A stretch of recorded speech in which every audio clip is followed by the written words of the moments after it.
ओम शांति। 17 सितंबर 2025 के ईश्वरीय महावाक्य है। पहले सुनते हैं मुरली के मुख्य पॉइंट्स। बाबा ने कहा, इस अमूल्य पढ़ाई से आत्मा सतो प्रधान भी बनती है और कमाई भी जमा करती है। हम स्वदर्शन चक्रधारी भी हैं और लाइट हाउस भी, जो दुनिया को राह दिखाते हैं। मर्जीवा बनना ही सच्चा बाप का बनना है। इसमें सारा पुराना देहाभिमान खत्म हो जाता है। माया के अंतिम पांप में भी याद की शक्ति ही बेड़ा पार कराती है। सबसे बड़ी हिंसा काम कटारी है, जिसे छोड़कर हम डबल अहिंसक बन रहे हैं। लास्ट में बाबा ने कहा, सतयुग में सब कुछ नया, दिव्य और पूर्ण होता है। वहाँ अकाल मृत्यु का नामो निशान नहीं। अच्छा, आप सुनते हैं मुरली को विस्तार से। मुरली का सार। मीठे बच्चे, याद से सतो प्रधान बनने के साथ साथ पढ़ाई से कमाई जमा करनी है। पढ़ाई के समय बुद्धि इधर उधर न भागे। प्रश्न, तुम डबल अहिंसक अननोन वॉरियर्स की कौन सी विजय निश्चित है और क्यों? उत्तर, तुम बच्चे जो माया पर जीत पाने का पुरुषार्थ कर रहे हो। तुम्हारा लक्ष्य है कि हम रावण से अपना राज्य लेकर ही छोड़ेंगे। यह भी ड्रामा में युक्ति रची हुई है। तुम्हारी विजय निश्चित है, क्योंकि तुम्हारे साथ साक्षात परमपिता परमात्मा हैं। तुम योग बल से विजय पाते हो। मन मना भाव के महामंत्र से तुम्हें राजाई मिलती है। तुम आधा कल्प राज्य करेंगे। गीत में है, मुखड़ा देख ले प्राणी जरा दर्पण में। ओम शांति। मीठे मीठे बच्चे जब सामने बैठे रहते हैं तो समझते हैं बरोबर हमारा कोई साकार टीचर नहीं है। हमको पढ़ाने वाला ज्ञान का सागर बाबा है। यह तो पक्का निश्चय है। वह हमारा बाप भी है। जब पढ़ते हैं तो पढ़ाई पर अटेंशन रहता है। स्टूडेंट अपने स्कूल में बैठे होंगे तो टीचर याद आएगा, न कि बाप, क्योंकि स्कूल में बैठे हैं। तुम भी जानते हो बाबा टीचर भी है। नाम को तो नहीं पकड़ना है ना, ध्यान में रखना है। हम आत्मा हैं, बाबा से सुन रहे हैं। यह तो कभी होता ही नहीं, न सतयुग में न कलयुग में होता है। सिर्फ एक ही बार संगम पर होता है। तुम अपने को आत्मा समझते हो। हमारा बाप इस समय टीचर है, क्योंकि पढ़ाते हैं।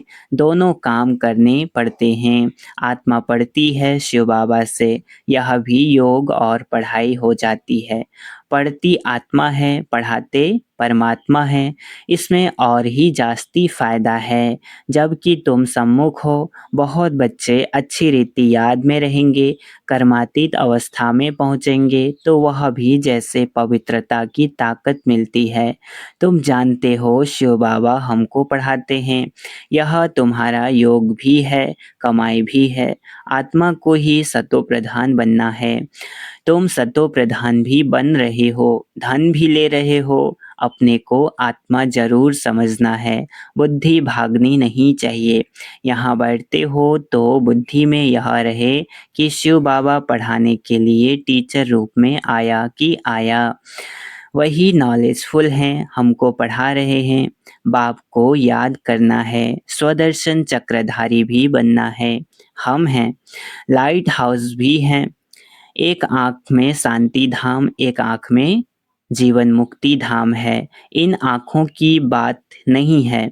आत्मा का तीसरा नेत्र कहा जाता है। अभी आत्माएं सुन रही हैं। जब शरीर छोड़ेंगे तो आत्मा में यह संस्कार होंगे। अभी तुम बाप से योग लगाते हो। सतयुग से लेकर तुम वियोगी थे, अर्थात बाप से योग नहीं था। अभी तुम योगी बनते हो। बाप के समान योग सिखलाने वाला है ईश्वर, इसलिए उनको कहा जाता है योगेश्वर। तुम भी योगेश्वर के बच्चे हो। उनको योग लगाना नहीं है, वह है योग सिखलाने वाला परमपिता परमात्मा। तुम एक एक योगेश्वर योगेश्वरी बनते हो, फिर राजा राज राजेश्वरी बनेंगे। वह है योग सिखलाने वाला ईश्वर। खुद नहीं सीखता है, सिखलाते हैं।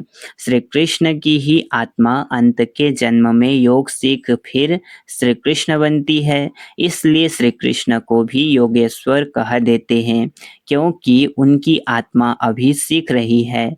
योगेश्वर से योग सीख श्री कृष्ण पद पाती है। इनका नाम फिर बाप ने ब्रह्मा रखा है। पहले तो लौकिक नाम था, फिर मर्जीवा बने हैं। आत्मा को भी आत्मा को ही बाप का बनना है। बाप के बने तो मर गए ना। तुम भी बाप द्वारा योग सीखते हो। इन संस्कारों से ही तुम जाएंगे शांति धाम में। फिर नया पाठ प्रारब्ध का इमर्ज होगा। वहाँ यह बातें याद नहीं रहेंगी। यह अभी बाप समझाते हैं। अभी पाठ पूरा होता है, फिर नए सिर शुरू होगा। जैसे बाप को संकल्प उठा कि मैं जाऊं, तो बाप कहते हैं मैं आता हूँ, और मेरी वाणी चलनी शुरू हो जाती है ना। तो बाबा को जैसे बाप को संकल्प उठा कि मैं जाऊं, तो बाप कहते हैं मैं आता हूं, और मेरी वाणी चलनी शुरू हो जाती है। वहाँ तो शांति में है। वहाँ तो वाणी चलाने की जरूरत नहीं पड़ती। फिर ड्रामा अनुसार उनका पाठ शुरू होता है। आने का तो संकल्प उठता है। फिर यहाँ आकर पाठ बजाते हैं। तुम्हारी आत्माएं भी सुनती हैं। नंबरवार पुरुषार्थ अनुसार कल्प पहले मिसल दिन प्रतिदिन वृद्धि को भी पाते जाएंगे। एक दिन तुमको बड़े रॉयल हॉल भी मिलेंगे, जिसमें बड़े बड़े लोग भी आएंगे। सब इकट्ठे बैठ सुनेंगे। दिन प्रतिदिन साहूकार भी रंक होते जाएंगे। पेट पीठ से लग जाएगी। ऐसी आफतें आनी है। मूसलाधार बरसात पड़ेगी तो सारी खेती आदि पानी में डूब जाएंगी।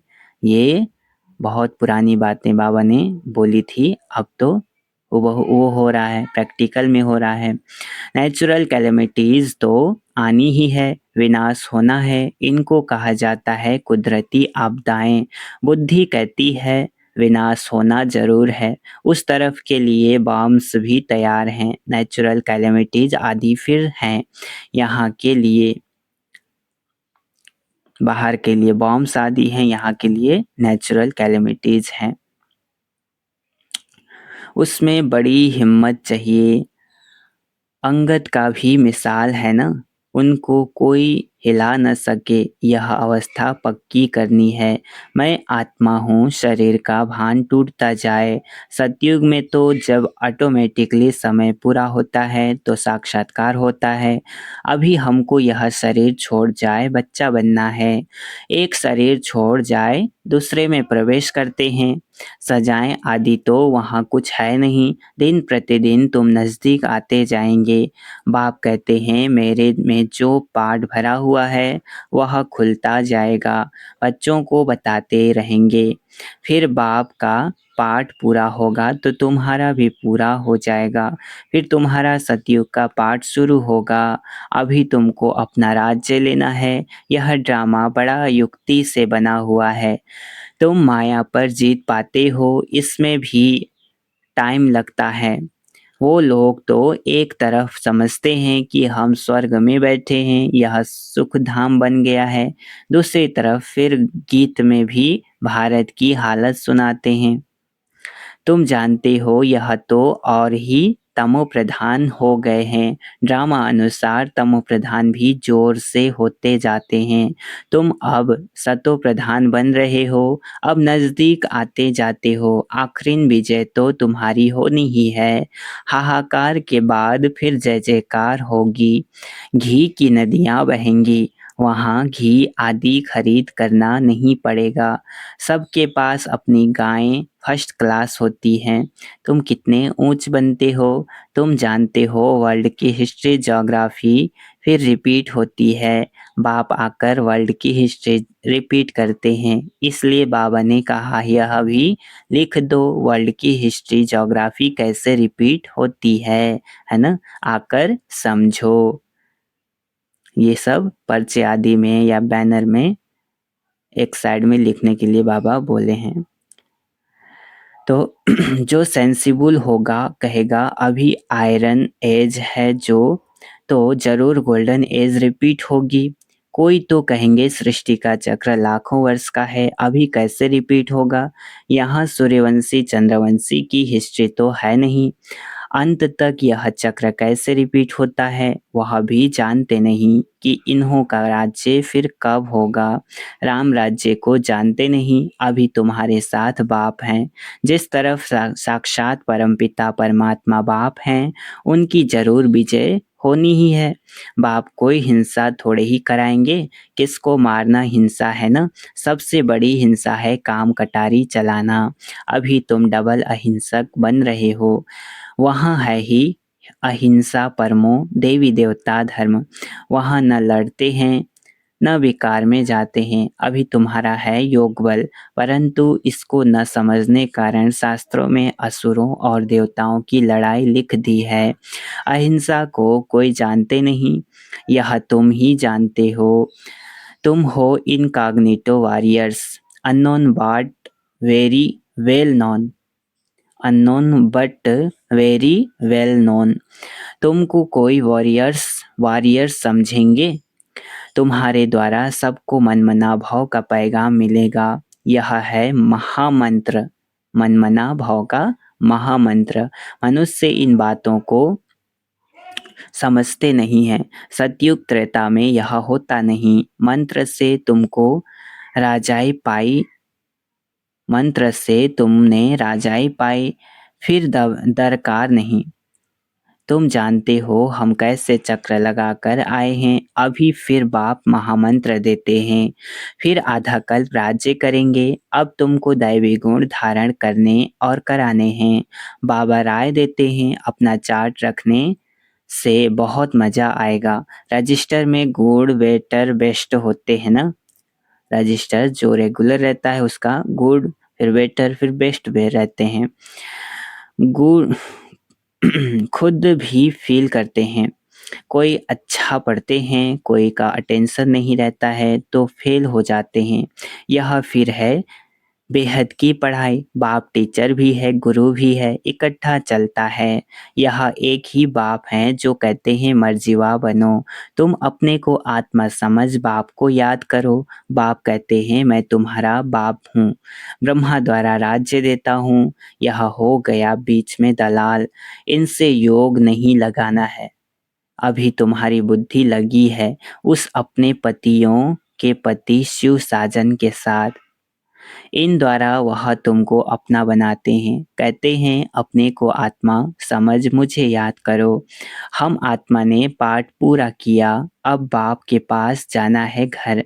अभी तो सारी सृष्टि सतो तमो प्रधान है, पांच तत्व भी तमो प्रधान है। वहाँ सब कुछ नया होगा। यहाँ तो देखो हीरे जवाहरात आदि कुछ भी नहीं है। सतयुग में फिर कहाँ से आते हैं। खानियाँ जो अब खाली हो गई है वह सब फिर से अब भरतू हो जाती हैं, है ना। भरपूर होंगे वहाँ पे, कोई भी चीज़ की कमियाँ नहीं होगी। खानियों से खोद कर ले आते हैं। विचार करो सब नई चीजें होंगी ना। लाइट आदि भी जैसे नेचुरल रहती हैं, साइंस से यहाँ सीखते रहते हैं, वहाँ यह भी काम में आती हैं। हेलीकॉप्टर खड़े होंगे, बटन दबाया यह चला, कोई तकलीफ नहीं। वहाँ सब फुल प्रूफ होते हैं, है ना, एकदम प्योर फुल प्रूफ। कभी मशीन आदि खराब हो न सके। घर में बैठे सेकंड में स्कूल में व घूमने फिरने पहुंचते हैं। प्रजा के लिए फिर उनसे कम होंगे, है ना। कुछ तो डिफरेंस होगा ना प्रजा और राज्य में, राजा में। तुम्हारे लिए वहाँ सब सुख होते हैं। अकाल मृत्यु हो नहीं सकता तो तुम बच्चों को कितना अटेंशन देना चाहिए। माया का भी बहुत जोर है, यह है माया का अंतिम पंप। लड़ाई में देखो कितने मरते हैं, लड़ाई बंद होती ही नहीं। कहाँ इतनी सारी दुनिया, कहाँ सिर्फ एक ही स्वर्ग होगा। वहाँ ऐसे थोड़े ही कहेंगे गंगा पतित पावनी है, वहाँ भक्ति मार्ग की कोई बात ही नहीं। यहाँ गंगा में देखो सारे शहर का किचड़ा पड़ता रहता है, बॉम्बे का सारा किचड़ा सागर में बह जाता है। भक्ति में तुम बड़े बड़े मंदिर बनाते हो, हीरे जवाहरातों का भी तो सुख रहता है ना। पौना हिस्सा सुख है, बाकी क्वार्टर है दुख। हम बच्चों के लिए बाबा ने बोला है, पौना हिस्सा सुख है, बाकी क्वार्टर है दुख। थोड़ा सा, है ना, कुछ तो दुख तो झेलना ही पड़ेगा ना। आधा आधा हो फिर तो मजा न रहे। भक्ति मार्ग में भी तुम बहुत सुखी रहते हो, पीछे मंदिरों आदि को आए लूटते हैं। सतयुग में तुम कितने साहूकार थे, तो तुम बच्चों को बहुत खुशी होनी चाहिए। एम ऑब्जेक्ट तो सामने खड़ा है, माँ बाप की तो सर्टेन है। गाया जाता है, खुशी जैसी खुराक नहीं, योग से आयु बढ़ती है। अभी आत्मा को स्व का दर्शन हुआ है कि हम 84 का चक्र लगाते हैं, इतना पाठ बजाते हैं, सब आत्माएं एक्टर्स नीचे आ जाएंगी तो बाप सबको ले जाएंगे। शिव की बारात कहते हैं ना, यह सब तुम जानते हो। नंबरवार पुरुषार्थ अनुसार जितना तुम याद में रहेंगे उतना खुशी में रहेंगे, दिन प्रतिदिन फील करते रहेंगे, क्योंकि सिखलाने वाला तो वह बाप है ना। यह भी सिखाते रहते हैं, इनको यानी ब्रह्मा को पूछने की दरकार नहीं रहती। पूछते तो तुम हो, यह तो सुनते ही हैं। बाप रेस्पॉन्ड देते हैं और यह भी सुनते हैं। इनकी एक्टिविटी कितनी वंडरफुल है, यह भी याद में रहते हैं। फिर बच्चों को वर्णन कर सुनाते हैं। बाबा हमको खिलाते हैं, मैं उनको अपना रथ देता हूँ, सवारी करते हैं तो क्यों नहीं खिलाएंगे। यह ह्यूमन अश्व है, शिव बाबा का रथ हूँ। यह ख्याल रहने से भी शिव बाबा की याद रहेगी, याद से ही फायदा है। बाबा ने ब्रह्मा बाबा की बात कर रहे थे, उनको फुरना रहता था तो सबको बताते थे कि यह ह्यूमन रथ है, अश्व है, शिव बाबा का रथ है, तो शिव बाबा खिलाते हैं। याद से ही फायदा है, भंडारे में भोजन बनाते हैं तो भी समझो हम शिव बाबा के बच्चों के लिए बनाते हैं। खुद भी शिव बाबा के बच्चे हैं तो ऐसे याद करने से भी फायदा ही फायदा है। सबसे जास्ती पद उनको मिलेगा जो याद में रहा कर्मातीत अवस्था को पाते हैं और सर्विस भी करते हैं। यह बाबा भी बहुत सर्विस करते हैं ना, इनकी बेहद की सर्विस है, तुम हद की सर्विस करते हो, सर्विस से ही इनको भी पद मिलता है। शिव बाबा कहते हैं ऐसे ऐसे करो, इनको भी राय देते हैं। तूफान तो बच्चों को आते हैं, सिवाय याद के कर्मेंद्रियां वश होना मुश्किल है। क्या कहा, सिवाय याद के कर्मेंद्रियां वश होना मुश्किल है, याद ही एकमात्र उपाय है। याद से ही बेड़ा पार होना है, यह शिव बाबा कहते हैं या ब्रह्मा बाबा कहते हैं, यह समझना भी मुश्किल हो जाता है ना। दोनों एक समान रहते थे तो अंतर्मुखी रहते थे ब्रह्मा बाबा, तो यह शिव बाबा कहते हैं कि ब्रह्मा बाबा कहते हैं, यह समझना भी बच्चों को मुश्किल हो जाता था। इसमें बड़ी महीन बुद्धि चाहिए। अच्छा, मीठे मीठे सिकिलधे बच्चों प्रति माता पिता बाप दादा का याद प्यार और गुड मॉर्निंग। रूहानी बाप की रूहानी बच्चों को नमस्ते। हम रूहानी बच्चों की रूहानी माता पिता बाप दादा को याद प्यार और गुड मॉर्निंग। नमस्ते नमस्ते नमस्ते, शुक्रिया बाबा शुक्रिया। धारणा के लिए मुख्य सार है, पहला पॉइंट, इस समय पूरा पूरा मर्जीवा बनना है, पढ़ाई अच्छी तरह पढ़नी है, अपना चार्ट व रजिस्टर रखना है, याद में रहा अपनी कर्मातीत अवस्था बनानी है। दूसरा, अंतिम विनाश की सीन देखने के लिए हिम्मतवान बनना है। मैं आत्मा हूँ, इस अभ्यास से शरीर का भान टूटता जाए। वरदान आज का, देहभान का त्याग कर निक्रोधी बनने वाले निर्माण चित्त भव। क्या कहा, देहभान का त्याग कर निक्रोधी बनने वाले निर्माण चित्त भाव विस्तार। जो बच्चे देहभान का त्याग करते हैं उन्हें कभी भी क्रोध नहीं आ सकता, क्योंकि क्रोध आने के दो कारण होते हैं। एक, जब कोई झूठी बात कहता है, और दूसरा, जब कोई ग्लानि करता है तब क्रोध आता है। यही दो बातें क्रोध को जन्म देती हैं। ऐसी परिस्थिति में निर्माणचित्त के वरदान द्वारा अपकारी पर भी उपकार करो। गाली देने वाले को गले लगाओ, निंदा करने वाले को सच्चा मित्र मानो, तब कहेंगे कमाल। जब ऐसा परिवर्तन दिखाओ तब विश्व के आगे प्रसिद्ध होंगे। स्लोगन: मौज का अनुभव करने के लिए माया की अधीनता को छोड़ स्वतंत्र बनो। मौज का अनुभव करने के लिए माया की अधीनता को छोड़ स्वतंत्र बनो। अव्यक्त इशारे: अब लगन की अग्नि को प्रज्वलित कर योग को ज्वाला रूप बनाओ। अभी ज्वालामुखी बन आसुरी संस्कार, आसुरी स्वभाव सब कुछ भस्म करो। जैसे देवियों के यादगार में दिखाते हैं कि ज्वाला से असुरों का संहार किया। असुर कोई व्यक्ति नहीं, लेकिन आसुरी शक्तियों को खत्म किया। यह अभी आपकी ज्वाला स्वरूप स्थिति का यादगार है। अब ऐसे योग की ज्वाला प्रज्वलित करो जिसमें यह कलयुगी संसार जलकर भस्म हो जाए। अच्छा, ओम शांति।